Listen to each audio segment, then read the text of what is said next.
Now you have listened to that child, and I am sure you have heard that she says that she has the right to be safe, that she has the right to a healthy environment, that she has the right to proper food, to be active and to grow, that she has the right to develop confidence. And she learns this all from adults and through adults. So what must the adult provide? The adults must provide opportunities where this healthy growth can take place. We must provide a healthy environment and growth opportunities, be it emotionally growth or physical growth. And the adult must help the child to build resistance to stressful factors.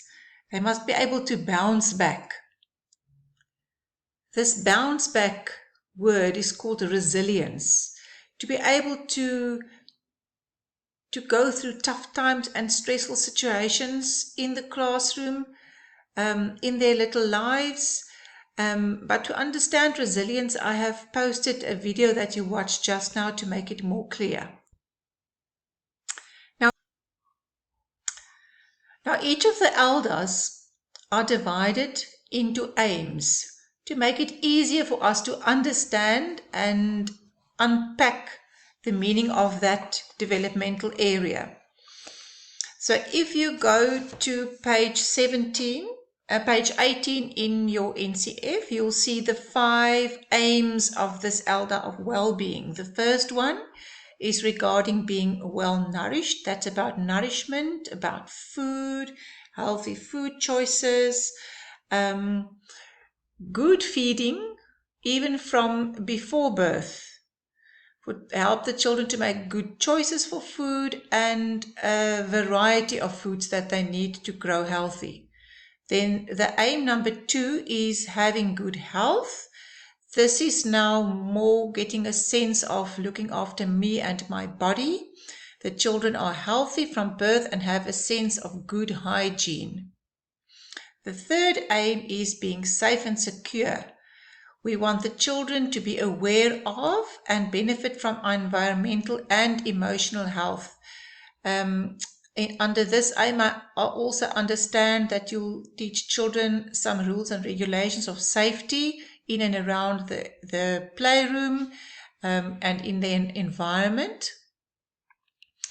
The aim number 4, developing physical activities and interest in physical activities. Because children are very active and they like to try out new things, we want to see children that are physically strong from birth and shows abilities and interest in physical activities. Not just lie down lethargically, but wanting to be active and using their bodies. And the 5th aim is building resilience. We want the children to see that the children are strong and resistant to daily stresses. All our lives are full of stresses, be it in the playroom or at home or in the family, but we want the children to learn how to calm themselves and to bounce back and to try again. Now, in your training manual on page 43, list the 5 aims of well-being in the table below. So by yourself, please list those aims and also try and express what you understand under each of them. Not just copying the words from the NCF, but write down some examples to show your understanding of this specific aim. Because resilience is the most abstract of these 5 aims, I have also included some videos to help you understand that concept. I'm sure you will see that that is a very useful one. Enjoy.